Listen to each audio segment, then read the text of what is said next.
To my channel রাখি ঘোষ। তোমার সবাই কেমন আছো? নিশ্চয়ই ভালো আছো, আমরাও খুব ভালো আছি। তো আজ সকাল সকাল চান হয়ে গেছে। সকাল বলতে এখন বাজে 11টা বাজিনি, 10:30। আমি স্নান করে নিয়েছি, স্নান করে রান্না করব। তো চলো আজকে বানাবো হচ্ছে খাসির মাংস। ও একটা জিনিস আছে, খাবে নাকি?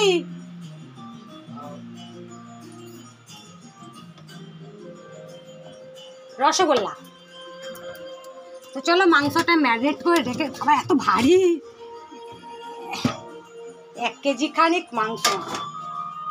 লটেই লেগেছে, আমার বরের লটেই লেগেছে, ওই জন্য নিয়ে এসেছি। কি আর কি মারলাম, কোনো লটে না। তো এই দেখো, এই দেখো। তো মাংসের মধ্যে আদা, রসুন, পেঁয়াজ, ভিনিগার আর জিরের গুঁড়ো, লঙ্কার গুঁড়ো, নুন, হলুদ আর তেল দিয়ে ম্যারিনেট করে রেখে দিয়ে। আর পেছনটা একটু ইগনোর করো, জামা কাপড় ভর্তি। তো চলো রান্নাটা শুরু করা যাক, আর ওকে দিয়ে আসি। চলো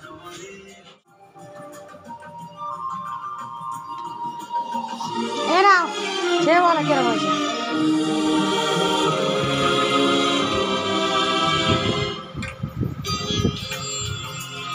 খেয়ে বলো ওটা।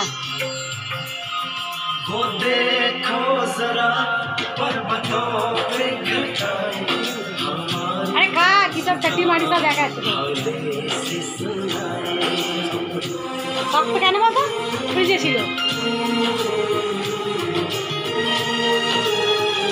ফ্রিজে রেখেছিল, ওই জন্য ভালো করে খাওয়া হয়েছে। এটা দেখা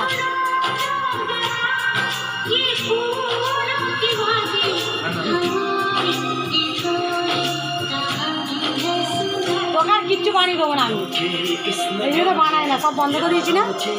আর কোনো দিন তোকে বানিয়ে খাওয়াবো না, তুই এরম করেছিস।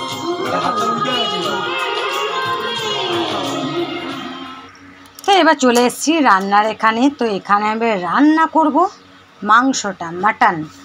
তো আমি খুব একটা ভালো মাটন রান্না করতে পারি না, আর আমার দিদা বলে বলে দিয়েছিল যে এরকম করবি তো ভালো খেতে লাগবে। তো মোটামুটি খাবার মতন তো রান্না করতে পারি, কিন্তু যেটা টেস্টি হয় সেরকম হয় না। যারা খায় তারাই বলে যে ভালো হয় না। তো যাই হোক, আমি যেরকম পারি সেরকমই শেয়ার করছি তোমাদের সঙ্গে। আর দেখো কড়াইয়ে তেল দিয়ে দিয়েছি। এবার দেবো হচ্ছে একটু চিনিটা, জানো তো দেওয়ার কারণটা হচ্ছে একটু লাল লাল হবে, দেখতেও ভালো হবে, তাই জন্য একটু চিনি দিয়েছি। আর চিনিটা আমি আগে ঠিক দিতাম না, দোয়াটা ধরেছি।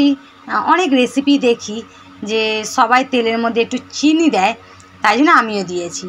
এটা আমার নিজস্ব কোনো আইডিয়া নেই, এটা আমি লোকের দেখেই চুরি করে চিনিটা দিয়েছি। কেন, যেহেতু দেখি রান্নায় প্রায় সময় সবাই বলে যে একটু তেলের মধ্যে চিনি দিলে একটু ভালো কালার আসে। তো আমিও আজকে ট্রাই করলাম চিনি দিয়ে। তো বড় বড় করে আলু কেটে রেখেছি, একটা আলু তো ছিটকে পালিয়েও গেল। সেটাকে আবার নিচ থেকে তুলে একটু ধুয়ে, নিচ পরিষ্কারই আছে, হয়তো কমেন্ট করতে পারো তোমরা নিচে পড়ে গেছে, ওটাকে আবার একটুকুনি ধুয়েই দিয়ে দিলে। কিন্তু না, আমার নিচ পুরো পোছা ছিল, যার জন্য পড়ে গেছে। আর সঙ্গে তুলে আমি বাটিতে ধুয়ে আমি দিলাম। তো বড় বড় বেশ আলু, আর মাংসটাও অনেকটা, যার জন্য একটু আলুর পরিমাণটাও মানে অনেকটাই দিয়েছি। কেন, 2টো করে সবাই আলু খাবে। বিশেষ করে তো আমি আলু ভীষণ ভালোবাসি, আমি ঝোল পছন্দ করি না, কিন্তু আলুটা আমি ভীষণ পছন্দ করি।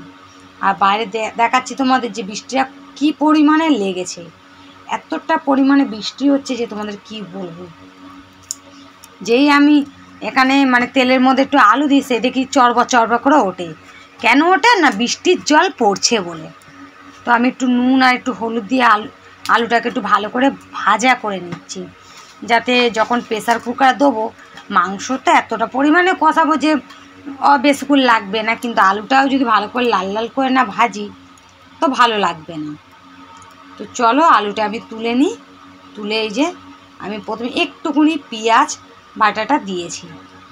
এটাকে আমি কষাচ্ছি কেন, যেহেতু আমি আদা, রসুন, পেঁয়াজ বাটা সব আমি মাংসর মধ্যে অলরেডি মাখিয়ে নিয়েছি, যার কারণে আমি একটুখানি পেঁয়াজ মানে বাটাটা আমি তেলের মধ্যে দিয়েছি, যাতে একটু গ্রেভিটাও ভালো হয়, কালারটাও ভালো আসে। ওই জন্যে। তো চলো এখানে এক কাজ করি, এখানে ভাতটা বসিয়ে দিই। তো গরম জল দেখো বসিয়ে দিয়েছি, আর আমরা তো সরু চালের ভাত খাই, বেশকুল লাগে না, ওই জন্য গরম জলটাকে বসিয়ে নিই। তো দেখো মাংসটাও ঢেলে দিয়েছি। একটু ভিডিওটা স্টপ করে, কেন যেহেতু একা হাতে ক্যামেরা ধরবো না আমি মাংসটা ঢালবো, আমি পারবো না, ওই জন্যই ভিডিওটা একটু স্টপ করে মাংসটা ঢেলে দিয়েছি। তো চলো অনেক তো বকর বকর করছি, আগে ভালো করে মাংসটা কষাই। আর ভিডিওটা যদি ভালো লেগে থাকে তোমাদের একটা লাইক শেয়ার কমেন্ট করো আর সাবস্ক্রাইব করো, আর পুরো ভিডিওটা দেখো। তো চলো ভিডিওটা তোমরা দেখতে থাকো, আর ততক্ষণ আমি ভালো করে কষিয়ে নিই।